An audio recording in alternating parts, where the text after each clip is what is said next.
the tyrannical $10,000 cash transaction ban still lives.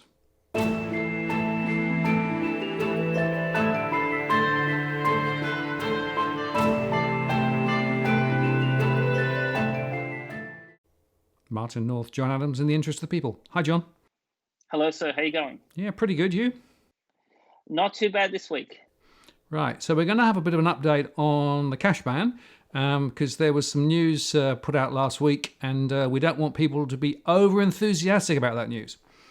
Indeed, indeed. So so you hosted a show with Robbie Barwick on Walk the World, and the Citizens Party has been going around stating that we have declared victory on the cash ban, and that the government is not going to pursue this, and everything's okay.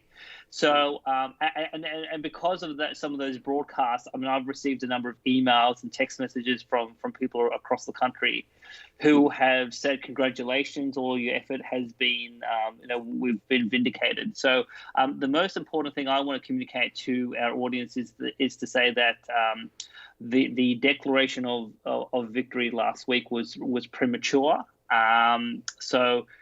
The government has not officially said they're going to not pursue the cash ban.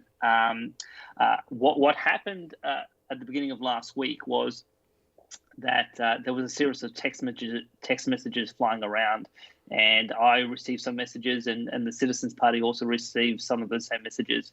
And what we had heard was that a lobbyist in Canberra was on a conference call with some ministerial advisors, and the cash ban came up in the conversation, and the lobbyist was told that the government was not going to pursue the cash ban going forward. So that's where the source of the information came from that they gave, I think, Robbie and the Citizens Party confidence to say that we won and that it's all over. Having worked in Parliament and having worked in federal politics, what I've sort of come to learn is that when you hear stuff from staff or advisors, that's not the same as coming from the mouth of the minister or the mouth of the prime minister. So for me, you hear rumors all the time. I mean, every 5 seconds in Canberra, there's a new rumor. 95% of these rumors are always false. And so I've learnt through bitter experience in some cases not to accept rumors on face value. So for me, I think until we hear a clear and categorical statement from the Prime Minister, the Treasurer or the Assistant Treasurer that this cash transaction ban is not proceeding, I think it's safe to assume that this is still government policy, and that once the COVID-19 the COVID-19 lockdown, once that sort of, once the economy is unlocked and things get back to normal, the government, from everything I can see at this stage, they are going to come back to this issue. And we obviously need to remain vigilant as we go into the second half of 2020. Yeah, and I guess it's worth saying a few things, John. Firstly, of course, the pressure from the public and has been huge, and of course the ban would have come in had it not been for that. So it shows that public pressure and all of the petitioning and everything else that was done has had a significant effect. And we also know that quite a few people in the Canberra brigade, as it were, know that this is a big deal, and so the pressure has made a difference. The second is, of course, there are multiple ways to kill things off in politics. I'm always reminded of Yes Minister, which I think is the best documentary series ever done on the way that politics works. And of course, sometimes they come out and say, no, we're not going to do this. But they can also just not mention it, and it sort of die a quiet death somewhere over there. Now that's a less formal and less official way. I think Robbie's view was that they probably will just let it die. the fact is we don't know. The fact is that it is still there in the background, and so you're quite right that we need to keep the pressure on, and we need to be very alert and vigilant lest they do try some way to slip it back. For example, saying, well, of course it's to do with COVID-19, and you can't use notes because if you use notes you transfer the virus. So all of those sorts of things. That's a risk. And I think you're right. We have to be very vigilant. But I also think that we can say that all that pressure, all of that intent from lots of viewers, both on this channel, DFA, and on the CC and elsewhere, had actually made a huge difference. Yes. So I mean, on that point, so I think we can all agree that without the pressure, we would not have had the inquiry, and I think the inquiry was useful in fleshing out a number of issues. So I think we've had a positive impact. But the other thing that why I thought today's show was important is that there was a article that was published by the ABC, and this was Nassim Kadem, and Nassim has been at the forefront of reporting for the ABC on the cash ban, and the title of the article is "Coronavirus Sparks Large Bank Withdrawals Despite Looming Cash Transaction Ban," so there's a particular quote, and so. What I can sort of reveal for our audience is, so Nassim did call me last week, and sort of we've been in regular contact about the government's intentions on this piece of legislation.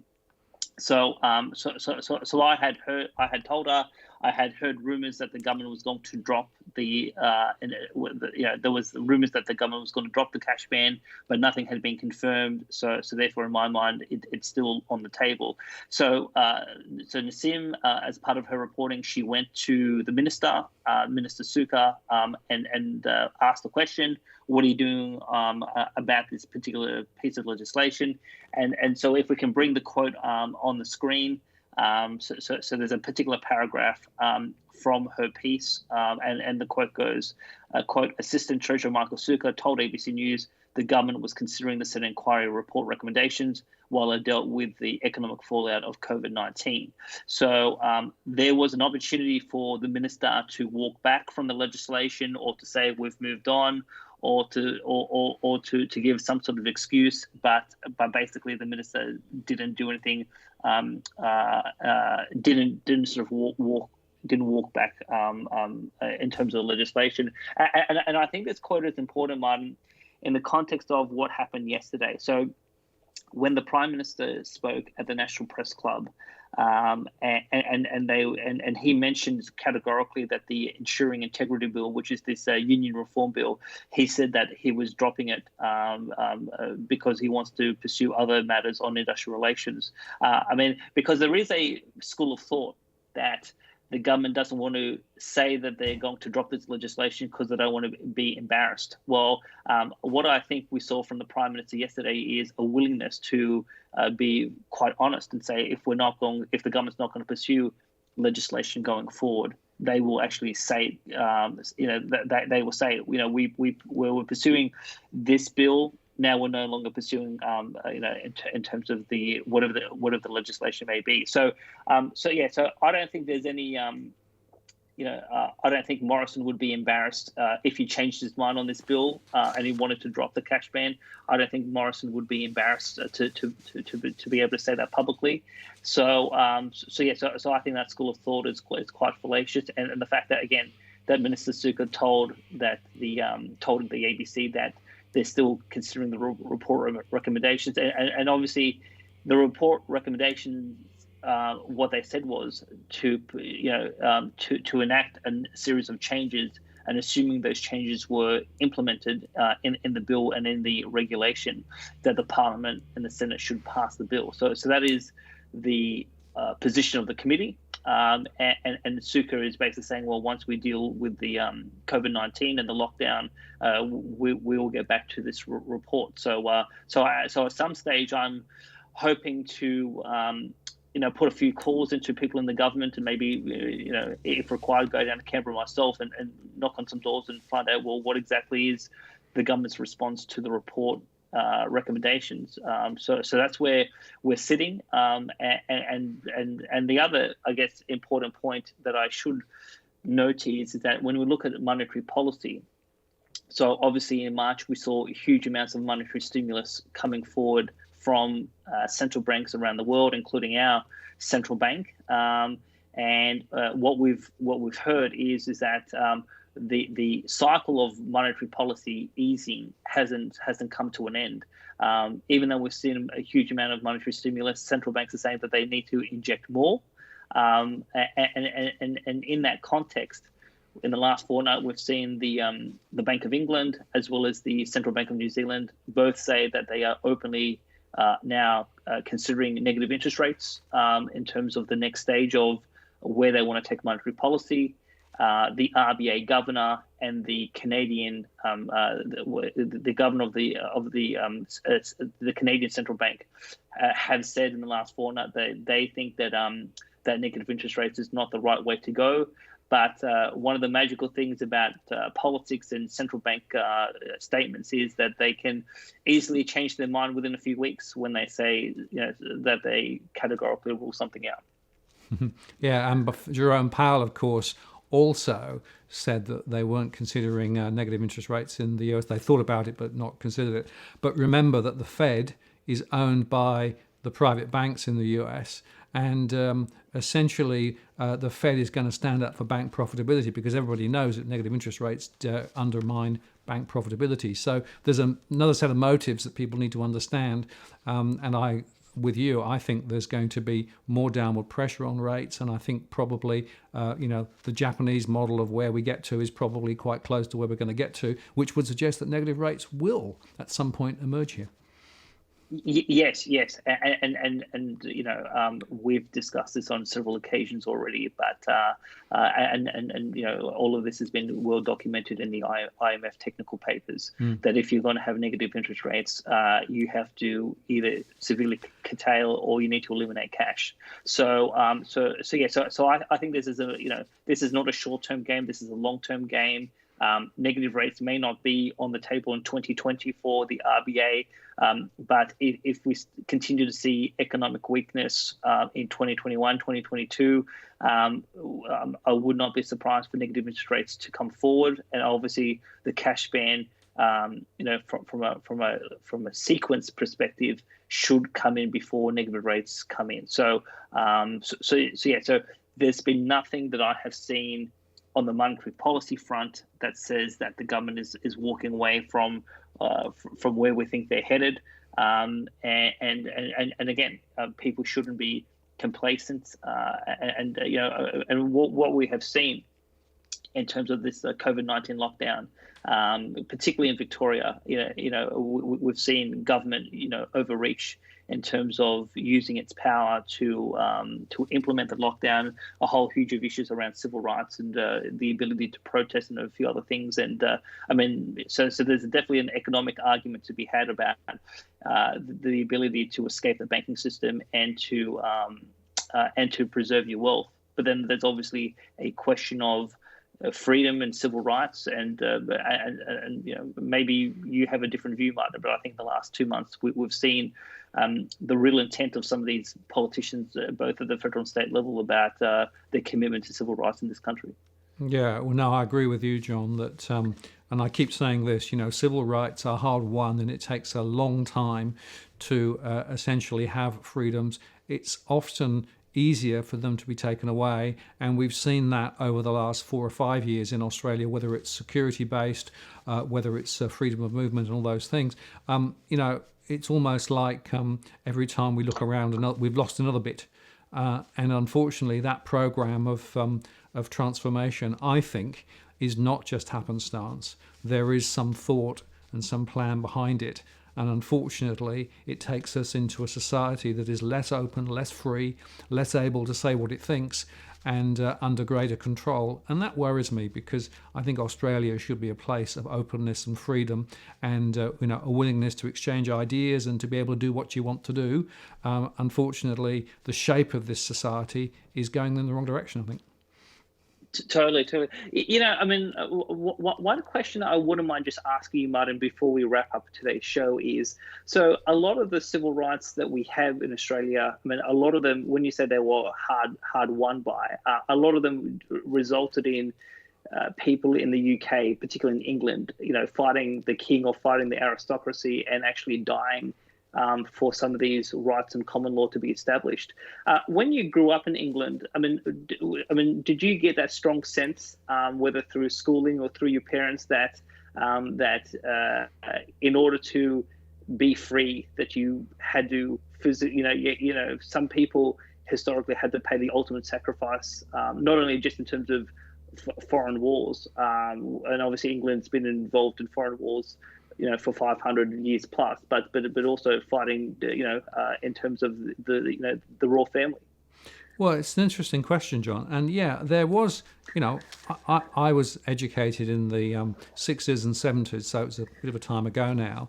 But I can remember quite clearly, particularly through history and also through British Constitution, which was a particular subject I studied, how it was actually demonstrated that the freedoms that we have had in the UK was actually the product of hundreds of years of struggle and fight, and none of those freedoms were easily granted. They were all hard won. Many people died in the process. Many people fought long and hard, whether you look at slavery, whether you look at votes for women, all of those things. All of the freedoms that were there in the 70s in the UK go back through history and emerged. And at that time, the sense was that the UK was an open, free, and democratic society. If you look at it today, with what Johnson has done in terms of actually imposing the controls and restrictions on the UK is going backwards. They've lost a lot of their freedoms too, and unfortunately we seem to be following the same path, and it does seem to be moving back towards a more centralised, more controlling, more digitally determined future. And I think the digital world is actually, there's great positives about the digital world, but there's also massive risks about effectively losing the freedoms that we've been used to. And unfortunately, it's a bit like the old story of the frog in the frying pan, right? Who goes in cold, you turn the heat up, and the frog just stays there as the water warms slowly. You don't notice it changing, but actually it's very important to stand back and just think, what have we lost? And what are the risks that we lose more freedoms, and essentially we end up with less ability to be ourselves, and more of our future determined by some overt centralisation of power. That really concerns me, and unfortunately I don't think that many people here in Australia are really awake to the risks. Yeah. So what I would say that in conclusion, in terms of myself, I'm still assuming that the government is going to bring this legislation forward in the second half of 2020.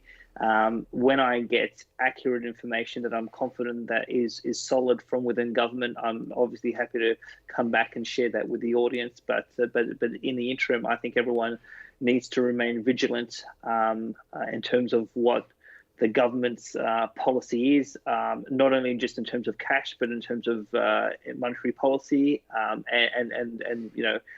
We didn't hear anything new from the Prime Minister yesterday with his National Press Club address. Basically, it's more debt, it's more immigration, it's more trying to expand the property sector and trying to save that sector. So I think with all of the with no new direction in economic policy, negative interest rates, and keeping this debt bubble intact seems to be the mantra coming from Canberra.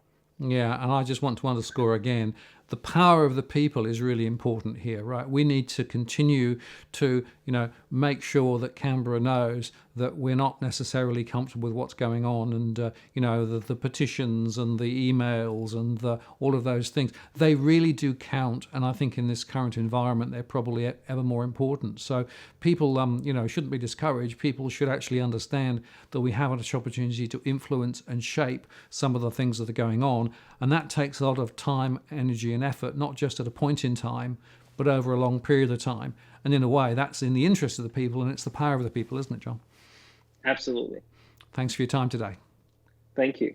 Martin North, John Adams, in the interest of the people. We'll see you next time.